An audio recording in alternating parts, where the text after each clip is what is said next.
தமிழடியான் சொந்தங்கள் அனைவருக்கும் வணக்கம். யாழ் மாவட்டத்தில் பரவி வருகின்ற மர்ம காய்ச்சல் காரணமாக உயிரிழப்பவர்களுடைய எண்ணிக்கை அதிகரித்து வருகிறது. முன்னாள் ஜனாதிபதி மஹிந்த ராஜபக்ஷவின் பாதுகாப்பு குறைக்கப்பட்டுள்ளது. வடமாகாண ஆளுநர் நாகலிங்கம் வேதநாயகன் அவர்கள் முக்கியமான 2 தகவல்களை வெளியிட்டுள்ளார். கிளிநொச்சியில் அதிகரித்து வரும் மதுபான சாலைகளை கண்டித்து இன்று போராட்டம் ஒன்று முன்னெடுக்கப்பட உள்ளது. இந்த செய்திகள் உள்ளிட்ட இன்றைய கேலி சித்திரமும் இன்றைய காணொளியில் இருக்கின்றது. வாருங்கள் காணொளிக்குள் போவோம். யாழ் மாவட்டத்தில் பரவி வருகின்ற மர்ம காய்ச்சல் காரணமாக இதுவரை 7 பேர் உயிரிழந்திருக்கின்றார்கள். 7வது நபர் நேற்று உயிரிழந்திருக்கின்றார். யாழ்ப்பாணம் பருத்தித்துறையைச் சேர்ந்த 47 வயதுடைய ஆனந்தகுமார் என்பவரே நேற்று உயிரிழந்தவர் ஆவார். அவருடன் சேர்த்து இதுவரை மொத்தமாக 7 பேர் உயிரிழந்திருக்கின்றார்கள். இதில் பார்த்தீங்கன்னு சொன்னால் யாழ் மாவட்டத்தைச் சேர்ந்த 6 பேரும் முல்லைத்தீவு மாவட்டத்தைச் சேர்ந்த ஒருவரும் என மொத்தமாக 7 பேர் உயிரிழந்துள்ளமை பெரும் அதிர்வலைகளை உருவாக்கி இருக்கின்றது.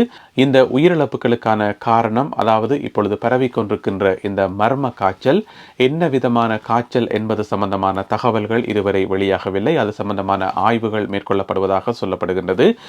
யாழ் மாவட்டத்திலே உயிரிழந்த நபர்களுடைய மாதிரிகள் கொழும்புக்கும் கண்டிக்கும் அனுப்பி வைக்கப்பட்டுள்ளன ஆய்வுகளுக்காக. அந்த ஆய்வுகளினுடைய முடிவுகள் தெரிய வந்த பின்னரே இது சம்பந்தமாக முழுமையான விவரங்கள் தெரிய வரும் என சொல்லப்படுகின்றது.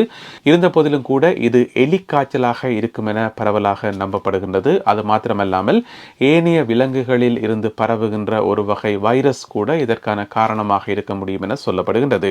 எனவே தாயகத்தில் வாழ்கின்ற அன்பான மக்களே, தயவு செய்து விழிப்பாக இருங்கள். நீங்கள் வெளியில போயிட்டு வரும்போது தயவு செய்து கால்களை கழுவி, என்ன சொன்னால் வெளியில கால்கள் படையக்குள்ள இப்போதான் வெள்ளப்பெருக்கு எல்லாம் ஓஞ்சிருக்குது. எனவே அந்த மண் கூட ஒரு அசுத்தப்பட்டு தான் இருக்கும். அதில் வைரஸுகள் பரவுறதுக்கான வாய்ப்புகள் இருக்குது. எனவே நீங்கள் வெளியில போயிட்டு வந்தால் கட்டாயம் படுக்காக்கு முதல் காலெல்லாம் வடிவாக சோப்பெல்லாம் போட்டு நல்ல வடிவாக கழுவி துரைச்சி போட்டு படுங்கோ தயவு செய்து. அதே நேரம் குடிக்கிற தண்ணியில் சரியான கவனமாக இருக்கவும். கிணத்துல அழுற தண்ணியை அப்படியே குடிக்க வேண்டாம். இது குளோரின் போடப்பட்டிருந்தாலுமே கூட அதை நம்பி குடிக்க வேண்டாம்.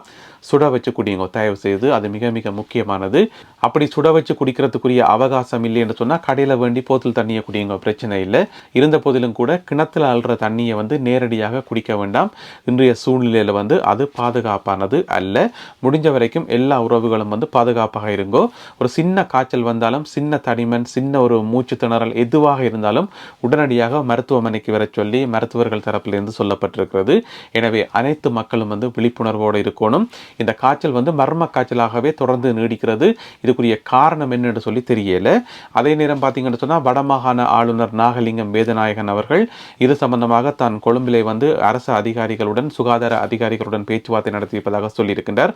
உடனடியாக தேவைப்படுகின்ற மருந்துகளை தெரிவித்து யாழ் மாவட்டத்துக்கு வழங்குவதற்கும் தான் நடவடிக்கை எடுத்திருப்பதாக அவர் சொல்லியிருக்கின்றார். இருந்த போதிலும் கூட மக்கள் விழிப்புணர்வுடன் இருப்பது மிக மிக அவசியம். முன்னாள் ஜனாதிபதி மஹிந்த ராஜபக்ஷ அவர்களுடைய பாதுகாப்பு மேலும் குறைக்கப்பட்டிருக்கின்றது.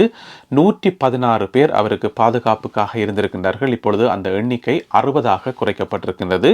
அரசாங்க தரப்பிலிருந்து மஹிந்த ராஜபக்ஷ அவர்களுடைய பாதுகாப்பு பிரிவுக்கு இது உத்தியோகபூர்வமாக கடிதம் மூலம் அறிவிக்கப்பட்டிருக்கின்றது. இது சம்பந்தமாக கருத்து வெளியிட்டிருக்கக்கூடிய மஹிந்த ராஜபக்ஷ அவர்களுடைய கட்சியைச் சேர்ந்த பேச்சாளர் ஒருவர் முன்னாள் ஜனாதிபதி மஹிந்த ராஜபக்ஷ அவர்களுக்கு இப்படி பாதுகாப்பு குறைக்கப்பட்டது தங்களுக்கு அதிர்ச்சியை ஏற்படுத்தியுள்ளதாக தெரிவித்திருக்கின்றார். இருந்த போதிலும் கூட அரசாங்க தரப்பில் என்ன சொல்லப்படுது என்று சொன்னால், ஒரு நபருக்கு அவர் முன்னாள் ஜனாதிபதியாக இருந்தாலும் சரி, எவராக இருந்தாலும் சரி, ஒரு குறிப்பிட்ட நபருக்கு இன்றைய சூழ்நிலையில் அவருடைய உயிருக்கு அச்சுறுத்தல் இருக்கா, அவருடைய பாதுகாப்புக்கு ஏதாவது அச்சுறுத்தல் இருக்கா என்று சொல்லி பார்த்து, எந்த அளவுக்கு அச்சுறுத்தல் இருக்குன்னு சொல்லி பார்த்து தான் அதுக்கேற்றபடி அவர்களுக்குரிய பாதுகாப்பு வீரர்கள் அல்லது பாதுகாப்பு அணி அமைக்கப்படும் என்று சொல்லி அரசாங்கம் சொல்லியிருக்குது. எனவே முன்னாள் ஜனாதிபதி மஹிந்த ராஜபக்ஷ அவர்களுக்கு பெரிய அளவில் பாதுகாப்பு அச்சுறுத்தல் எதுவுமே இல்லை.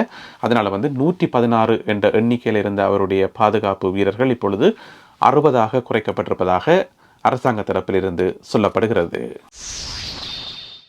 கிளிநொச்சி மாவட்டத்தில் அதிகரித்து வரும் மதுபான சாலைகளுக்கு எதிராக இன்று காலை ஒரு போராட்டம் ஒன்று ஏற்பாடு செய்யப்பட்டுள்ளது. இன்று காலை 9 மணியளவில், அதாவது இன்று டிசம்பர் மாதம் 12ஆம் தேதி வியாழக்கிழமை காலை 9 மணிக்கு கிளிநொச்சி டிப்போ சந்தியில் இருந்து இந்த ஆர்ப்பாட்ட பேரணி ஆரம்பிக்கிறது.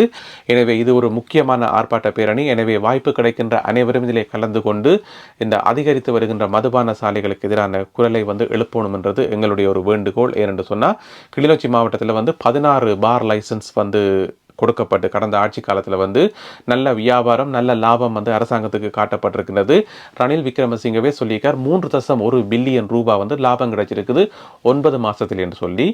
அந்த 3.1 பில்லியன் ரூபாயில் கிளிநொச்சி மாவட்டத்தினுடைய பங்கு எவ்வளவு, எத்தனை பெர்சன்டேஜ் கிளிநொச்சியிலிருந்து போயிருக்கின்றதையும் பார்க்கணும். எனவே இந்த ஆர்ப்பாட்டம் வந்து மிக முக்கியமானது. இந்த விழிப்புணர்வை ஏற்படுத்துவதற்காக அனைவரும் இதில் கலந்து கொண்டு ஆர்ப்பாட்ட பேரணியில் வந்து கலந்து கொள்ளணும். ஏன்னு சொன்னால் கிளிநொச்சி மாவட்டத்தில் வந்து ஆரம்பிக்கிறதுக்கு நிறைய விஷயங்கள் இருக்கும்போது, நல்ல விஷயங்கள் இருக்கும்போது மதுபான சாலைகளை அங்கங்கே திறக்கிறது வந்து ஏற்றுக்கொள்ளக்கூடிய விஷயம் இல்லை. எனவே இந்த ஆர்ப்பாட்ட பேரணியில் அனைவரும் கலந்து கொள்ளவும். வடமாகாண ஆளுநர் நாகலிங்கம் வேதநாயகன் அவர்கள் முக்கியமான 2 விடயங்களை குறிப்பிட்டிருக்கின்றார். யாழ்ப்பாணம் பருத்தித்துறையில் இடம்பெற்ற ஒரு நிகழ்வில் கலந்து கொண்டு உரையாற்றும் போதே இந்த 2 முக்கியமான விடயங்களையும் அவர் குறிப்பிட்டிருக்கின்றார். அதில் முதலாவது வந்து தமிழ் மக்களாகிய எங்கள் மத்தியிலிருந்து எங்களுடைய பாரம்பரிய பழக்க வழக்கமாகிய வரவேற்று உபசரிக்கிற பண்பு வந்து கொஞ்சம் கொஞ்சமாக குறைஞ்சொண்டு போகுது என்று சொல்லி அவர் சுட்டி காட்டியிருக்கிறார். எந்த அடிப்படையில் அதை சுட்டி காட்டிக்கான்னு தெரியல. எனவே அவர் ஒரு ஆளுநர், அவருக்கு தெரியாமல் இருக்காது. நிறைய விஷயங்களை அவதானித்து போட்டு தான் இந்த கருத்தை சொல்லி நினைக்கிறேன். எனவே தமிழ் மக்களாகிய எங்கள் மத்தியில இருந்து இந்த வரவேற்று உபசரிக்கிற பழக்கம் வந்து குறைஞ்சொண்டு போகுது என்று சொல்லி ஆளுநர் அவர்கள் சுட்டி காட்டியிருக்கிறார். அதுக்கு ஒரு உதாரணமும் சொல்லியிருக்கிறார்.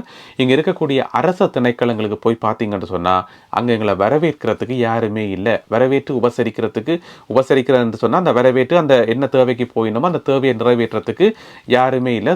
சுருக்கமாக சொல்ல போனால் யாருமே அங்கே வரவேற்கிறீர்கள் சொல்லி ஆளுநர் சொல்லியிருக்கிறார். வடமாகாண ஆளுநரே இந்த கருத்தை சொல்லியிருக்கார். இது எங்கள் எல்லாருக்குமே தெரிஞ்ச ஒரு ரகசியம் என்னென்னு சொன்னால், நிறைய அரச திணைக்களங்களுக்கு போனால் ஏனோ தானோண்டு தான் அங்கே பொதுமக்கள் வந்து நடத்தப்படுகின்றார்கள். பொதுமக்கள் ஏதாவது குறைகள் சொல்ல போனாலும் அதை வந்து ஒழுங்காக செவிமடுக்கிறீர்கள். எனவே இந்த மாதிரியான விஷயங்களை வந்து களையப்படணும். இது எங்களுடைய தமிழர்களுடைய பண்பாட்டில் பழக்க வழக்கங்களில் ஒன்று மிக முக்கியமானது. வரவேற்கிறது வந்து கிட்டடியில் வந்து பாராளுமன்ற உறுப்பினர் ஸ்ரீதரன் அவர்கள் கொழும்பில் போய் பாராளுமன்றத்தில் உரையாற்றினவர் தமிழர்களுடைய அடையாளங்கள் வந்து பேணப்படணும் என்று சொல்லி, அப்பயே நான் சொன்னால் அதை போய் பாராளுமன்றத்தில் கதைக்க வேண்டிய அவசியம் இல்லை, எங்களுடைய மக்கள் மத்தியில் வந்து தான் கதைக்கணும் என்று சொல்லி, எங்களுடைய அடையாளங்களில் உண்டு இந்த வரவேற்று உபசரிக்கிறது, அதை நாங்கள்லாம் பின்பற்றணும். அதை எதுக்கு போய் பாராளுமன்றத்தில் கதைச்சு கொண்டு. எனவே இந்த மாதிரி இருக்கக்கூடிய எங்களுடைய பண்பாடு, எங்களுடைய கலாச்சாரம், எங்களுடைய இன அடையாளம், இதில் இருக்கக்கூடிய எல்லா விஷயங்களையும் வந்து நாங்களாம் பின்பற்றணும். நாங்களாம் அதை வந்து கைவிடாமல் தொடர்ந்து முன்னோக்கி கொண்டு போகணும். எனவே அதில் ஒன்றுதான் இந்த வரவேற்று உபசரிக்கிறது. எனவே இனிமேலாவது அரச திணைக்களங்களுக்கு பொதுமக்கள் போகக்குள்ள இன்முகத்தோட வரவேற்கணுமா இல்லையான்றதை நாங்கள் பொறுத்திருந்து பார்ப்போம். இந்த விழிப்புணர்வை ஏற்படுத்திய வடமாகாண ஆளுநர் அவர்களுக்கு மிக்க நன்றி. அதோட ஆளுநர் அவர்கள் இன்னும் ஒரு கருத்தொன்றையும் சொல்லியிருக்காரு. என்னென்னு சொன்னால், இப்போதான் அவர் ஆளுநர், இதுக்கு முதல் வந்து யாழ் மாவட்டத்தில் வந்து செயலாளராக இருந்தவர்.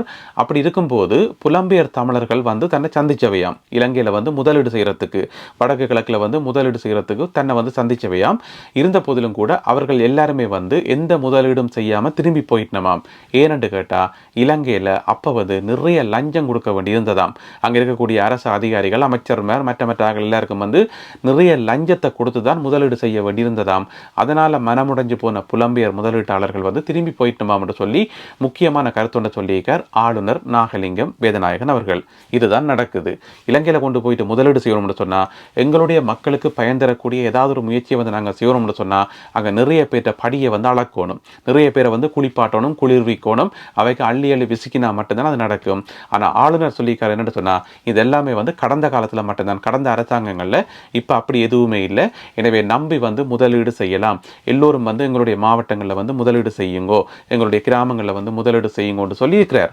அது மட்டும் இல்லாமல் வடமாகாணத்தை வந்து சிறந்த ஒரு மாகாணமாக மாற்றணும் என்று சொல்லி தன்னுடைய கனவை வந்து அவர் வெளிப்படுத்தி இருக்கிறார்.